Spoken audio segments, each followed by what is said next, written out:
The rest of the operations are not fully disclosed with the public, except for the Kurdish invasion.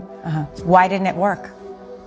Because the centerpiece of all the sequence should have been started with the Kurdish invasion. Why didn't the Kurds go?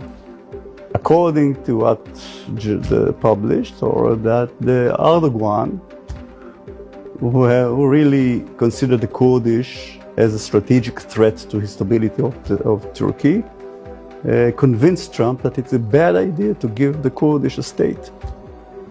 And giving backing the Kurdish by United States goes against the interest of Turkey. And I think that had something to do with the decision of Trump to cancel this operation. So Trump canceled the operation? Definitely.